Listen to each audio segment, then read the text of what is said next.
भैया फिजिक्स और मैथ्स के न्यूमेरिकल्स में दिक्कत आती है, आ रहा है क्वेश्चन, सबके दिमाग में आ रहा है, भर भर के क्वेश्चन है भैया शीट और, या फिर इसको मैं दूसरे तरीके से बोलूं कि भैया क्लास में तो सवाल हो जाते हैं, क्लास के जो सर सवाल करवा रहे हैं वो तो हो जाता है, शीट और डीपीपी के सवाल नहीं हो पाते। जब शीट में सवाल करने बैठते हैं कुछ कुछ सवाल अटक जाते हैं।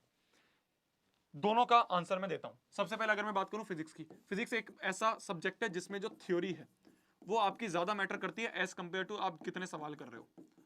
तो इसलिए कोशिश करो कि थ्योरी आपको अच्छे से आती हो। आपको जितने भी सवाल आपके क्लास में हुए जा रहे हैं, जितनी भी थ्योरी आपको क्लास में लिखी जा रही है, जितने भी सवाल आपके क्वेश्चंस आपके जितने भी क्लास में हो रहे हैं, वो सारे कंसेप्चुअल सवाल हैं।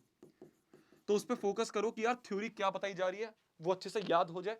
जितने सवाल आपको कराए जा रहे हैं उस पर 1 मिनट बैठ के सोचो कि इसमें यह फॉर्मूला क्यों लगा, इसमें सर ने ऐसे क्यों सोचा। सर से जाके डाउट पूछो। आप कोचिंग में 1.5-2 लाख इसलिए नहीं भर रहे हो कि आपको ज्ञान मिल जाए, ज्ञान तो फ्री में पड़ा हुआ है यूट्यूब पे।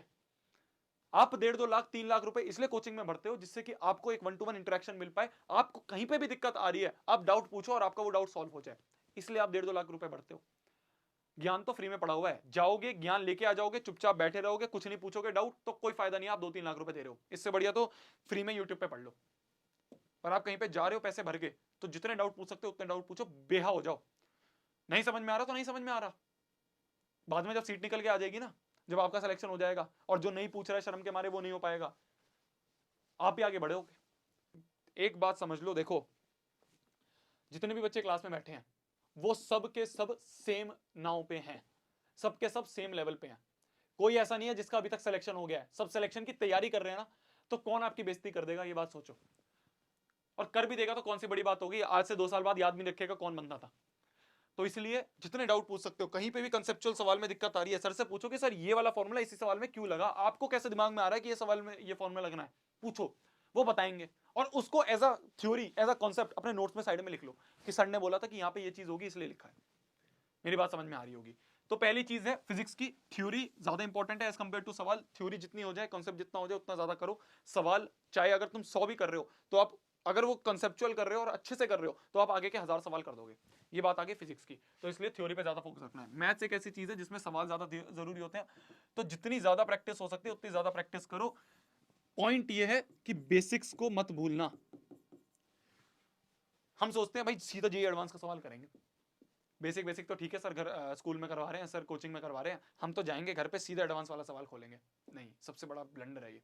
इसलिए हमें लगता है कि हमसे मैथ्स नहीं हो पा रही है। बेसिक के जितने सवाल कर सकते हो करो। R D Sharma, R S Agarwal, पहले आपको 10th में 10-15 दिन लगते थे ये R D Sharma R S Agarwal करने में। अब आप अपनी 11th में उठाओगे ना उस बुक को, 1-2 दिन में हो जाएगी कंप्लीट। पर उससे क्या होगा, आपका बेसिक क्लियर हो जाएगा। सेम अगर आपको फिजिक्स में बेसिक क्लियर करना है, एच सी वर्मा के सवाल बहुत ज्यादा कंसेप्चुअल सवाल होते हैं, वो आप कर सकते हो। तो इस तरह से जुगाड़ लगाना पड़ेगा, इस तरह से अपने आप कुछ चीजें करनी पड़ेगी। आर डी शर्मा आपने एक बार कर ली मैथ्स की तो आपके बेसिक स्ट्रांग हो गए हैं। बेसिक स्ट्रांग होंगे तो आपको पता चल जाएगा कि सवाल में ये वाला फॉर्मूला क्यों लग रहा है। जब पता चल गया इस सवाल में ये वाला फॉर्मूला क्यों लग रहा है, तो आप जब भारी सवाल उठाओगे और उसमें वो फॉर्मूला लग रहा होगा तो आपके दिमाग में अपने आप क्लिक कर जाएगा। तो इसलिए कोशिश करो कि बेसिक्स पे ज्यादा फोकस रखा जाए, ये नहीं कि सीधे भारी। ठीक है हम एक बड़े एग्जाम की तैयारी कर रहे हैं, पर बड़े एग्जाम को भी जब भी ट्रैक करा जाता है जब हम बेसिक्स क्लियर हो। जो भी टॉपर से टॉपर है उस बंदे के बेसिक्स बहुत क्लियर होते हैं, उसको पता होता है कि फॉर्मूला वो क्यों लगा जा रहा है, कहां पे लगा जा रहा है, वो आपको पता होना चाहिए। ठीक है, हमें ये नहीं कि हम बिल्कुल ऐसे शक्तिशाली बन जाए 1 मिनट में कि यार हम तो छोटी चीज देखते नहीं, हम तो सीधे बड़े सवाल करेंगे। ब्लंडर है ये, अहंकार में नहीं आना।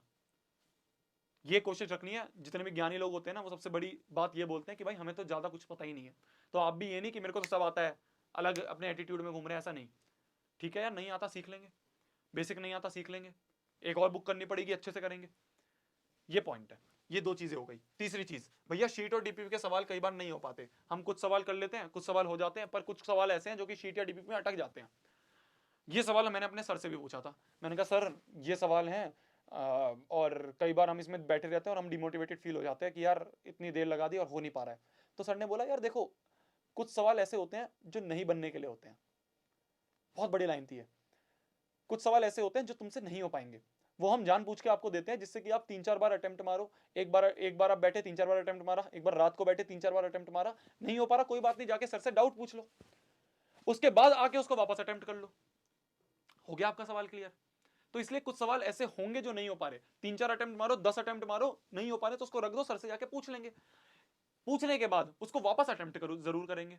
आपकी जो टेस्ट होते हैं, आपके जो मॉड्यूल के सवाल होते हैं, आपके जो डीपीपी के सवाल होते हैं, इसमें जब भी आपको कोई डाउट आए और वो डाउट आपने मान लो आपने दम लगा के आपने कुछ जिगरा उठा के सर से पूछ लिया, खाली पूछना ही नहीं होता, आपने एक बार सर से जाके पूछा, सर ने आपको वो डाउट बताया, आपने कहीं पे उसको नोट डाउन कर लिया, आपने अपनी कॉपी में नोट डाउन कर लिया, फिर उसके बाद जब आप अपने घर जा रहे हो तो घर जाके कोशिश करो कि उस सवाल को वापस अपने आप बिना देखे अटेम्प्ट करो।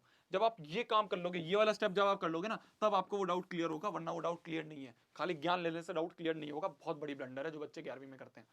डाउट आ गया, सर से पूछा क्लास में, सर ने पूछा कि किसी को डाउट, सर ये वाला डाउट है, सर ने बताना शुरू कर दिया, हम बच्चों से बातें करने में लग गए, सर ने कहा डाउट क्लियर, हम कहते हैं हाँ सर ठीक है, सॉल्यूशन लिख लिया।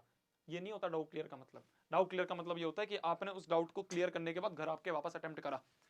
भैया टेस्ट में नंबर नहीं आते क्या करें? टेस्ट में नंबर नहीं आते कोई बात नहीं, शुरुआत है अभी तो। मेरे एक टेस्ट में -1 नंबर आए थे मैथ्स के, पर मैथ्स मेरी सबसे ज्यादा स्ट्रांग हो गई थी बाद में जाके, तो इसलिए कोई नहीं पूछने वाला आपके टेस्ट में कितने नंबर आ रहे हैं। पूछने ये वाला है, आपसे ये पूछने वाले हैं बंदे, आपसे ये सर पूछेंगे जब आप जाके अपने कोचिंग के टीचर से पूछोगे, तो आपसे ये पूछेंगे क्या आपने एनालाइज करा टेस्ट को घर जाके। अगर आपने वो नहीं करा ना तो टेस्ट देने का फायदा ही नहीं है। तो टेस्ट देने के बाद उसको एनालाइज जरूर करो, देखो कि कहां पे कौन सा कॉन्सेप्ट का सवाल मेरे से नहीं हो पाया, वो सवाल क्यों नहीं हो पाया, उसका आंसर आपके पास होना चाहिए, और अगर नहीं हो पा रहा है तो वापस उसको रिवाइज करके वापस अटेम्प्ट करो।